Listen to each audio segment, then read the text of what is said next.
Hello and welcome to Itera Tools 3. Now, I've tried to record this a couple times and I'm learning more about myself. I'm not too good at doing scripts, and it's better if I just talk as if I'm talking to someone right next to me. So this is the new version of the lighting library. I was not expecting to make this. This is a couple things happened in life and I just started doodling on this, and y'all get a new version, a new and improved version of the Vertex lighting. This one is going to work it works pretty much the same. I did not consider it being backwards compatible. It's new light objects, new modifier. The shader might work, but I'm breaking this into a couple parts, and I'm going to try and timestamp stuff down at the bottom for the people who just want to get to things that are like how it's working. But I'm not going to worry about how long this video is otherwise.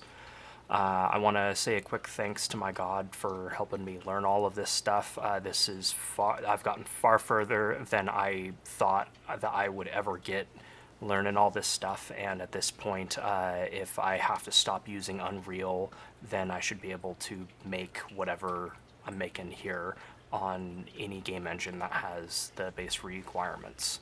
I'm going to start this off with this is the new test scene that comes with the asset library, just to kind of show what it is. So this is all baked lighting that you can export out to your game engine. This is also geared towards doing animations in Blender. Most people will just be using the base lighting, I would imagine, though. First thing I'd like to start with, though, is the actual installation. This is not an add-on. This is an asset library. If you've never used an asset library, when you download the zip file, you're going to extract it, go into the file, and then this folder right here. Whenever there's a new version or anything, you're replacing this folder. So if you, again, have not used asset libraries before, you're going to get this and you're going to file it away someplace. As an example, in my documents, I have made a Blender asset library folder. I'm going to paste this in here. And then in Blender, you're going to go to Edit, Preferences, and then on the bottom part, File Paths, I have already added it to my own new install of Linux. This should basically be the same on any operating system. I just use Linux for development in Blender because it just seems to work better for me. So you're going to hit the plus. You're going to navigate to whatever folder you're doing. So Documents, Asset Library, and you're going to select the folder, and you're going to do Add. I'm not going to do this because I've already done it here. When you are done, go down to the bottom corner, and you need to save preferences so that this will keep the next time that you launch into Blender. So I'm going to start this off after we've gone over the installation, just a little bit of a showcase. So again, this is the game level that I made for animation purposes to just show. This is how you're going to set up your materials now. This is an equivalent to the principled BSDF, which you should be familiar with using basic shaders to use this. Along with, you should also be used to using the modifier stack.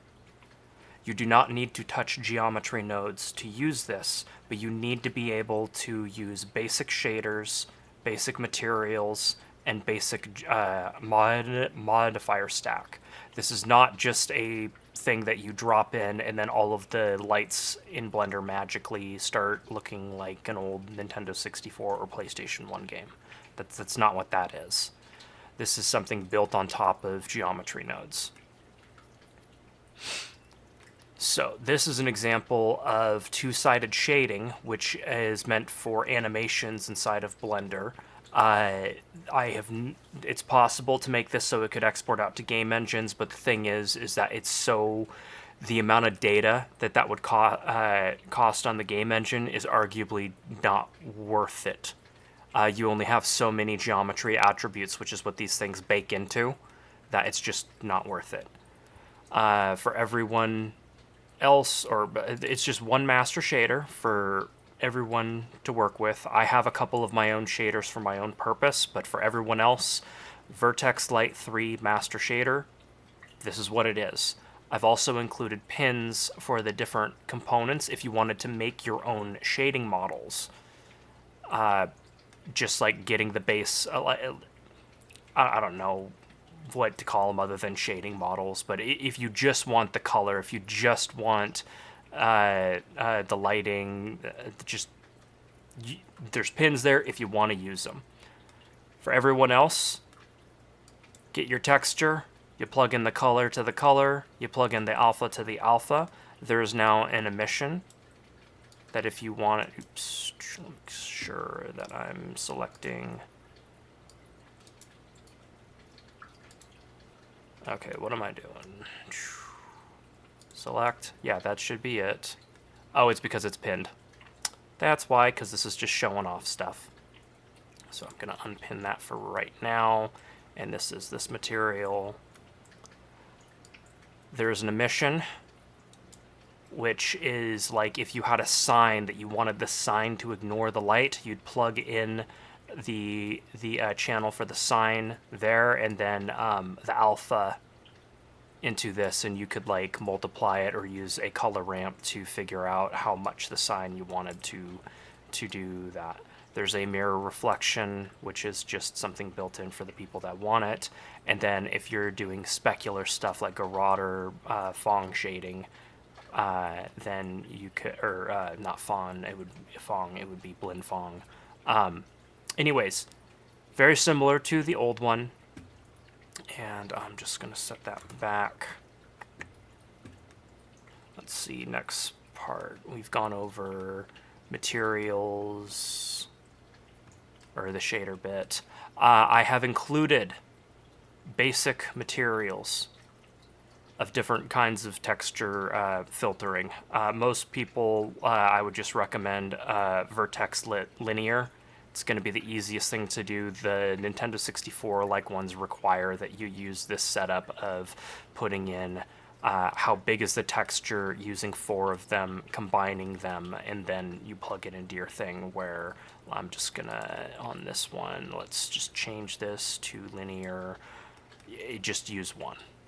So this is just basic texture stuff. This is the closest to, if you're already familiar with how Blender does the texturing. And I'm realizing that the UVs were coming from a modifier in that, so that's why that looks like that. Okay, let's see what's next on the list. The surface modifier. So I'm actually going to switch that back. And then if you go to your properties right here, and you go down to the little blue wrench, this is your modifier stack. Again, you need to be familiar with this. This all works off of internal vertex colors. In fact, I'm actually going to, let's break this so I can show you if you're setting up one of these shaders and you don't have the modifier on it, it will just render as an unlit shader, no lighting. So the modifier, if you go down to modifiers, here's some modifiers that I've made. This is the blank modifier. Actually, let's do this not in the library. Let's do this in the main. So I'm gonna add a new blend file. After you have installed this, toggle full screen. After you've installed this, to use it, let's go to down on the timeline here. We'll go to Asset Browser, the library, and I've realized that I need to clean up a library file, I think. No, I don't. No, I don't. Under Vertex Lighting 3, lights, let's just say you want to get started with this right quick. There's a quick modifier right here that'll teleport in a group of lights in a collection all ready to use. Go to the materials, and let's just do that simple one I was talking about, vertex lit linear UV. So this is just the default cube. We'll go over to the preview, and to make our lights a little bit easier to see, if you go to the viewport shading right here, change the wireframe color to object. I cannot automate this. That's just the way it is. But I have gone through and I've made all of the light objects. They should all have this bright pink color to try and help you see it if the scene just gets cluttered. But this is vertex lighting, where you can just use regular light objects. Now let's say that we wanted to use more lights. If I go back to the lights, I've made a couple of preset lights, but any light can be transformed into another light. So let's get a spotlight and put the spotlight right there. Each light can now be scaled in whatever direction, whatever orientation you want. But just going over, oh, forgot to say, you need to put your lights in a collection. And then the modifier, down here, actually has to reference that collection. You can have multiple objects with multiple things. You can make linked dupe, you can link this to another collection. So this is just light collections, like how it would work in normal Blender, if you're familiar with, or from my understanding, how that would work. I haven't really used those too much, but this works off of collections. Each light, let me put that back, and let's make this a little bit more obvious. Okay, so now I have a grid underneath this that takes the spotlight, takes the point light. Let's mess with the spotlight. So each light, its controls are in the modifier stack, because this is just a geometry node's object. Each light has a color, a power control. Let's say, actually, the next one is easier to show with a point light. So let's say I wanted this light, like if there was another room to the side, you wanted it to not bleed into another room. Because depending on what kind of shadows you're doing, that's a definite possibility. Let's say we bumped up the power to 100. And, oops, that's the wrong one.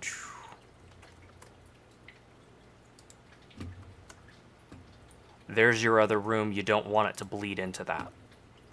Offset is a global add or subtract. You can rein in the contrast. This is not realistic, but this is, again, artistic. Just makes things way easier. Let's say you wanted to soften what this light is doing. There is a blur that you can do that'll blur all of the attributes, but this is expensive. So I would not recommend doing this unless, like, don't put this on everything if you want it to be fast. This is bound to the CPU. That's how geometry nodes works. I cannot change that. So let's set this back to 0. Set this back to 0, and then default power, which is 10. Okay, each light, there's now menu-based stuff. You can change what kind of light shape it is. So point, spotlight, like the other one, and the gizmo changes too. On the spotlight, you can change the size of it, or you can just change the scale. the scale acts on it after changing the angle, but you can do that if you want. As for some people, it's easier. So we'll go back to 45 on this, and then we also have volume lights. Volume lights are for putting a base layer. So like, let's say you wanted to light a specific room in a certain way. You can just do like a paintbrush fill inside of a volume. There is a box volume and there is a sphere volume. And again, all of these things, you can scale them however you want. But now let's say this this is not that uniform. There's also a shadow type. So none is just uniformly lighting the thing. Oops. This is what these are default set at. So they're just uniformly lighting everything. But let's go back to point. Let's set the scale back down. Let's make this obvious. It's really low. And this is also why the default shading on the point light is to use dot shadows, which is basically every face that points towards the light is going to be lit. The faces that are on the back side are not going to be lit. Let's go to 30 to make that a little bit more obvious. So for most retro scenes, this is what the lighting would be. This is what you would want to do. But let's say you want to go a little bit higher. I've also put in self-shading ray traced shadows. This is expensive. You do not want to use this for every light. This seems to be working pretty decently, but I can tell you right now, this is expensive. This is really expensive. If you have like 30 lights of this, it might turn into you have to edit stuff and then turn the lighting off, edit stuff, turn the lighting back on.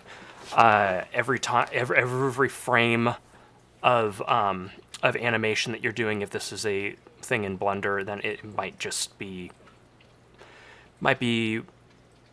it's expensive.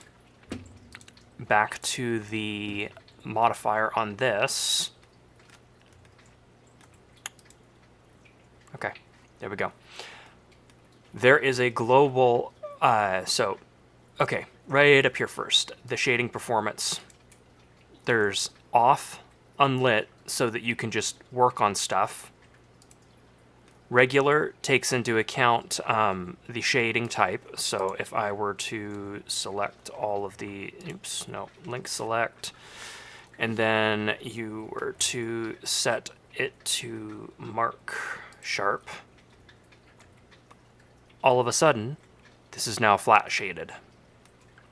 Regular is going to be the slowest. Forcing everything to be smooth is going to be fast, and then also forcing everything to be flat shaded is also going to be fast. So just like, again, showing some of the different shading models.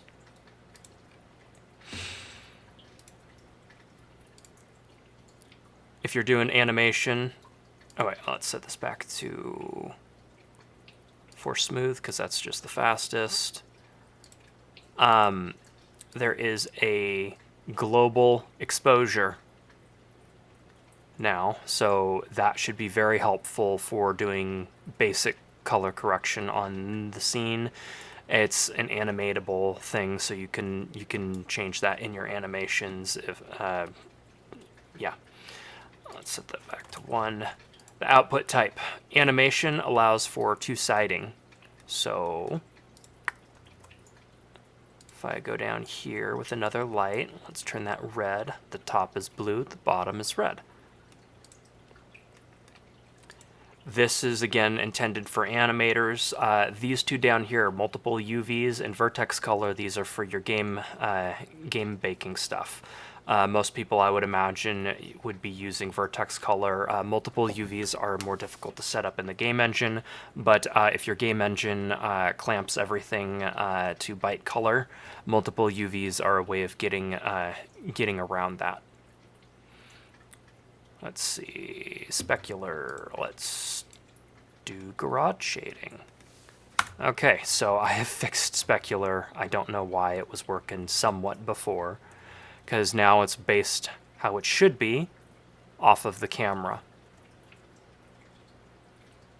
You can change how shiny something is in the material. Let's bring up the material, the shader editor. Get rid of that. You can change how the specular reflection works on that, and then there's just a hand offset that you can change there.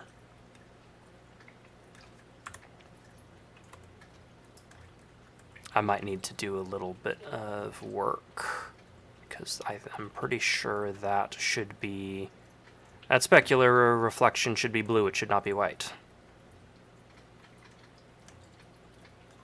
Specular reflections also don't really work too well on two-sided materials, so that's just an unfortunate thing. Difficult to make this. I might be doing some improvement on that. I'm not sure how many people would actually want to have that, so we'll see where that goes. Back to the modifier. Oh yeah, there's also 𝗵𝗵𝗁 specular reflections, which is just another kind as opposed to 𝗬𝗲𝗾𝗀. This supports hand-done corrections. So let me join left. Let's go and let's make some vertex colors. We'll do base, lighten, and then set this to white, darken. Now on these, I'm going to set all of these. We'll do base, lighten, and darken. Now if I were to go to, we'll do vertex paint. We'll select our base layer. You should be able, oh, it's been so long since I've done.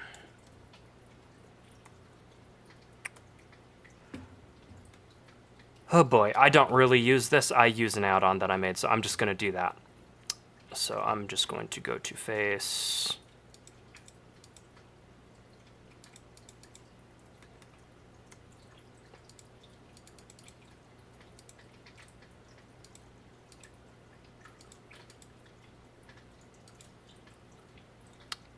Initialize attributes, there we go.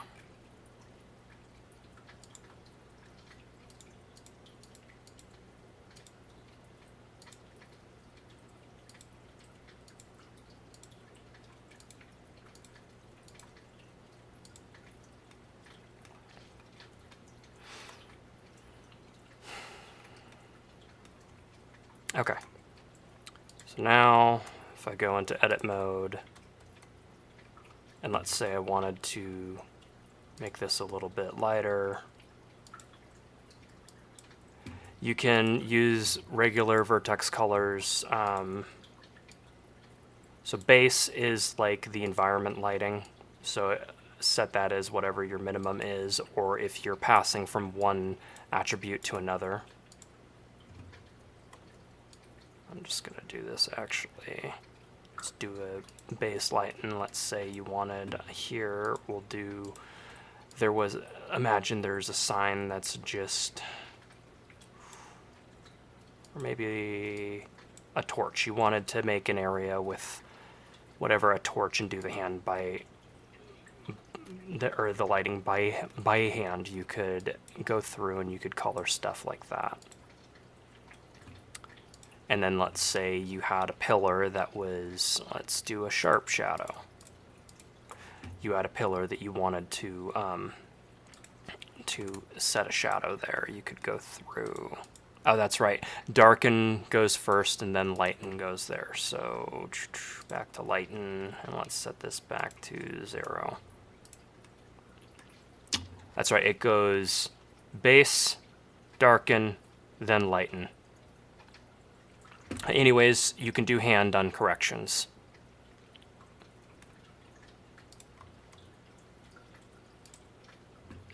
Okay. If you wanted to encode transparency, you can also encode transparency, and I'm not gonna tie that to a vertex color right now. You can, just like how the base, lighten, and darken, but if you wanted to do transparency with the base material, then that's built in. You can do that. And again, all of this stuff is set up to bake out to something. So now let's talk about some baking stuff. Multiple UVs is what I usually do. I have stuff formatted. Okay, your objects can have up to 8 UVs in Blender. Most game engines will just take these as UV channel 0, UV channel 1, 2, 3, 4, 5, starting from 0. So right now I have 4 and 5, what it is going to bake at just by, again, typing in these. So if I were to, let's just get this, duplicate the object just to show, put that there, and then just like any other modifier, if I were to apply this, all of a sudden, it's frozen in time.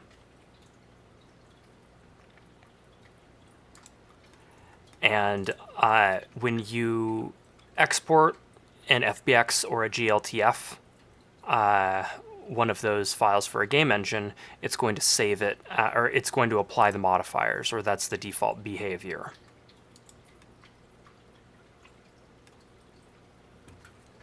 Let's see. So that's gone through how to actually use it. Now let's see it actually working in the game engine. So, I'm gonna get rid of all of this. I have made a test scene under templates. Oh yeah, you can get any of these things. You can just start quick from a default lit cube. You can start with a this one set up more for animation.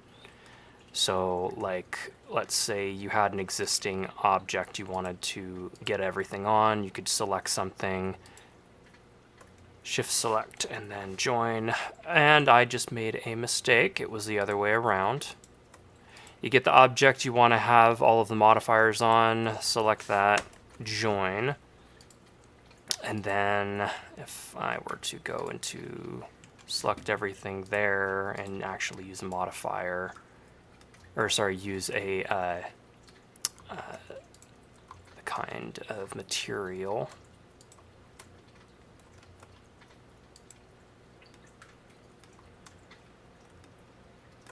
There, it's all set up to be used.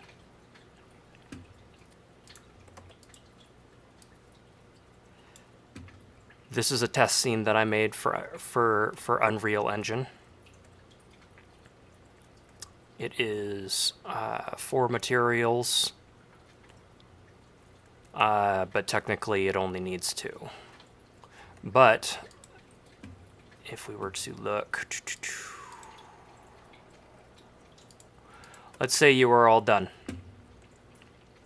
Oh, I need to also say before we do this, you make your stuff, and when you've gotten to the point of lighting, colors are very important. What you want to see here, or what you see here, you want to have it close to what your game engine is. You're going to have to experiment a little bit. I have been in Blender. Go up to your viewport shading, scene lights, scene world, so that it'll take your render setting colors and then set it over to here. In your render properties, go down to color management and by default the view transform is AGX, which is meant for film. This is not helpful for a lot of game engine stuff, unless your game engine color transform is AGX. If you want sRGB, go to standard, and then look, yeah, none should be fine.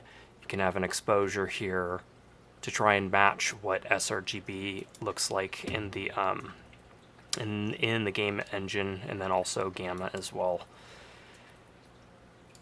And if you did not have this on, well, I guess here it's looking the same, so I don't remember where I remember seeing that, but I've had issues in the past where the viewport shading and the material shading is just off. So let's say you are all done. For mine, it's just going to export all of these. My color attribute is actually not color data, it's different mixing things, because a lot of game engines, they will not allow you to use color values that are higher than 1. It'll just set it to byte color. So that is why there's multiple UVs or just normal vertex colors on this one. This one is set up specifically for multiple UVs. And then, like, if you're trying to go to a DirectX game engine, like what's it called, Unreal Engine or Unity, you need to tell it that it's DirectX, because OpenGL, the Y or V component is inverted. So I have that built in, so, but you just need to choose it. If the colors look weird, that's why. Okay, so DirectX, OpenGL, yep, DirectX, and then I've already set this up. So if I get both of these and I go to File, Export, we'll do a regular old FBX. And then I have already done this, but I do mine as a detail level and then a collision level. That's why I have stuff split. Well, I'm not going to actually export because I've already done this however many times. And I don't want to break the demo that I have ready, but this is what it should be. So for me, I do geometry, vertex color, prioritize the active color, which was the one that we selected, and then selected objects, no animations because this is just a normal thing, and then there's no armature. So you name it, whatever, export it, and then now let's go over to Unreal Engine. So this is a test scene that I just had set up there, showing that stuff is lit. And then here is a basic shader that I have set up. Not with all of the, it would be way too much to go into how the texturing works on that, so I just have a basic. This is all of the lighting that you would bake in Blender. So remember how we used UV channel 4 and 5? Well, here it is. Text chord 4, text chord 5. Mask the red component in this and append it into a vector 3. I have to do some color correction to try and get that stuff working. And then if you even have any sort of dynamic lighting, you would add them together. And then showing this is all of your texturing unlit. You would multiply that with the lighting layer to apply it. And then it all goes into an emissive shader, which for Unreal, domain is surface. Doesn't matter what, you could do mass opaque, whatever, but unlit. If you do default lit, this is the, I mean, this will work, but that's not what this is designed for. So this is the default material that Unreal would be using for using the built-in lighting. If I go back to unlit,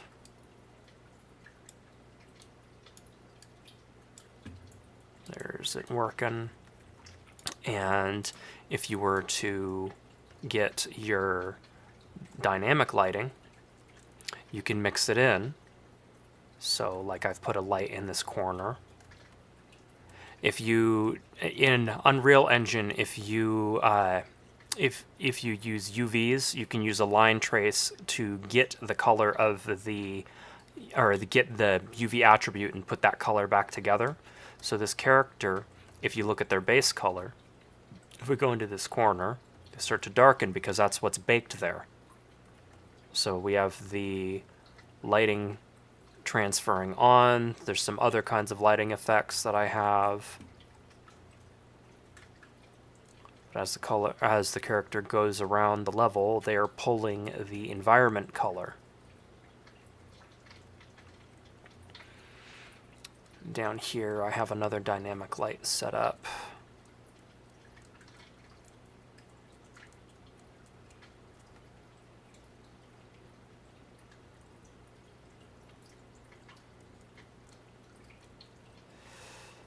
So you can mix the different kinds of lighting. And you should be able to use this in Godot. Godot might be better using just the regular vertex coloring, because Godot only uses it only has 2 UV channels. There are 4 custom attribute channels that you could use if you really wanted to. I have not really experimented with that, so I don't know. And then Unity Engine, you can also use multiple UV channels, or there's also the color attribute. But game engine wise, this should be usable in whatever you want. This is just a cool tool that I've been making, and hopefully someday it helps me land a job. At this point, I don't really people can use this. I would ask for attribution. Let me know if you make something cool, but I can't really enforce the attribution thing. This is just a portfolio piece. I would ask that no one actually, sell this. I really don't want that. I want this to stay free. I'm setting up a Gumroad to host this, or at least that's the current plan. I had a event of a natural disaster where I had to evacuate, and I had to take down the server that I was hosting this stuff on, and I was getting messages of people trying to download the old version of the tool. That should no longer be an issue. This is on Gumroad. It's still planned to be free. I will still probably also try and host this on my little server. If anyone has questions, you can send me an email at maker.itera@gmail.com. I also have a Discord that I like to hang out, talk shop about older graphics, and that should be linked in the description, and then also in the library file. So if we go back to the library file, did I get rid of it? Oh no, this isn't the library file, that's the... There's the library file. Yeah, I have a README in this, and if I just revert back... Feel free to explore this, how some of the stuff works. The texturing in this, I'm not planning on releasing the tools for getting all of this, not publicly, at least. But this... is just the system that I've used. This is a portfolio piece. I have been able to massively cut down on the draw calls for this stuff. I just have 2 layers of tiling textures that I can blend between. Oh, I forgot something too. Actually, let's just go over here, and we're just gonna screw things up a little bit to just show off some of the extra light features. So let me just get rid of, nope, not that. Where's the box? Where's the box? There's the box. Let's just make this a discernible light.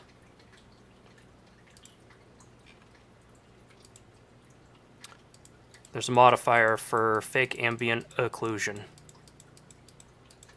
It's no longer built into the main one. You can use it if you would like. There are light effects. You can use noise. There's every kind of noise that I was able to fit in here except for Voronoi. You can use color noise or value noise, but it's very handy for breaking up your texturing. Go back to color. Turn up the apply factor.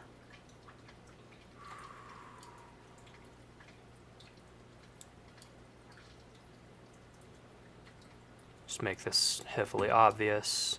You can tint the noise whatever you want. You can animate the noise. Everything scales. Everything scales in whatever way you want it to scale. And again, all of this stuff is bakeable. Okay, so that should cover everything. If there are more things that I need to add, I will either try and re-upload the video, or I will just add amendments to the description of the video. Again, I want to thank God for helping me do all of this through just everything. I don't want to boast in myself. I want to boast in God for giving me the opportunity in this, and then also for leading me to share this with everyone else. Because now we finally have a way of using modern Blender and being able to make some of the cool old-looking animations that we want to make. All right. Thanks, everyone. You have a wonderful day.